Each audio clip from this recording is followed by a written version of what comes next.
आज नहीं तो कल उसको ठोका जाएगा। प्रशासन ठोके तो प्रशासन ठोकेगा, नहीं तो क्षत्रिय करणी सेना के जो हमारे गरम दल के योद्धा हैं वो ठोक लेंगे। वो षड्यंत्रकारी आज भी चंगुल में नहीं फंसे, आज भी पुलिस की गिरफ्त से बाहर है, क्योंकि या तो जेल में है या फिर वो विदेशों में बैठ के और अपने इस माया जाल को चला रहे। करणी सेना के ही संदीप सिंह जी गोगामेडी की हत्या की गई थी, तो ये जो हत्या फिर से हुई है, क्या एक करणी सेना पर हमला देखा जा सकता है?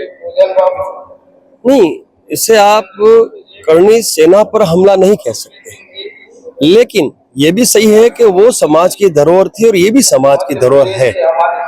तो समाज की धरोहरों की जब हत्या होती है तो इस पूरे समाज का दायित्व बन जाता है कि उन्हें न्याय और अधिकार दिलाए, उन परिवार को न्याय अधिकार दिलाए जिस परिवार से वो बिलोंग करते हैं।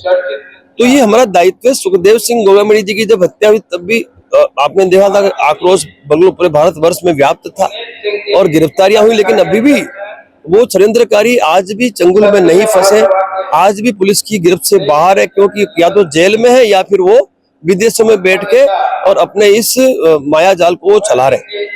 तो इतना ही कहना चाहूंगा कि ये जो हत्याएं हुई है, इन हत्याओं के सामने क्षत्रिय करणी सेना जो है वो तैयार है जवाब देने के लिए, लेकिन हम इंतजार कर रहे हैं कानून व्यवस्था का कि वो हमें कब तक इस पे न्याय अधिकार देती। यदि नहीं मिलता है तो फिर हम तो हैं ही, हमारे जो सोर्स है वो लगे हुए हैं, हम भी जांच कर रहे हैं, हमारे लोग भी लगे हुए हैं कि इसके पीछे का पूरा षड्यंत्र क्या है।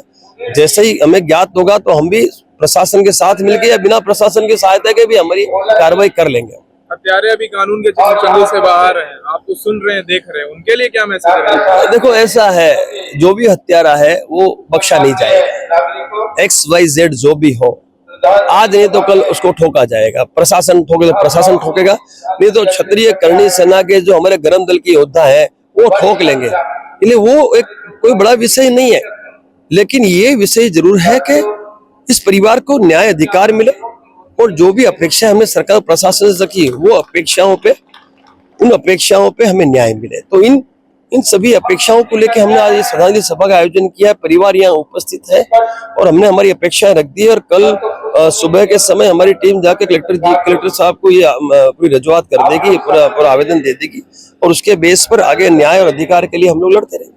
डॉक्टर साहब, आपकी मौजूदगी जमशेदपुर में कब तक है? सब लोग यही जानना चाहते हैं। जमशेदपुर में मौजूदगी ही हमारी, तो हम कहाँ जा रहे हैं, हम तो इधर ही हैं।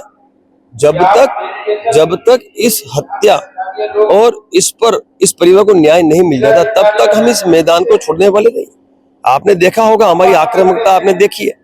हम SSP ऑफिस पे गए तब आपने देखा, हम आर पार की बात करते हैं, फौजी आदमी है, हमें तो न्याय और अधिकार चाहिए। सरकार है तो सरकार से, प्रशासन से, अन्यथा हमें खुद को भी न्याय अधिकार लेना आता है। हम भी क्षत्रिय हैं, हम भी बिल्कुल सुसज्जित हैं और हमें आवश्यकता पड़ेगी तो हमारा गरम दल है वो कार्रवाई कर लेगा, हमें उसकी प्रॉब्लम नहीं। लेकिन हम चाहते हैं इस परिवार को न्याय अधिकार मिले और इस परिवार का वो व्यक्ति गया है, उस व्यक्ति के जाने के पश्चात इस परिवार को कोई परेशानी ना हो, वो भी हमारी जिम्मेवारी बनती है। इसलिए सभी बातों को ध्यान में रखते हुए आज का आयोजन किया गया है। आर्थिक सहायता भी यहाँ से कुछ हुई है, आगे भी आर्थिक सहायता इस परिवार को होती रहेगी। सरकार से भी हम करवाएंगे, प्रशासन से भी करवाएंगे। सारा जो भी है व्यवस्थाएं, वो सारी व्यवस्थाएं बिल्कुल समय अनुसार होती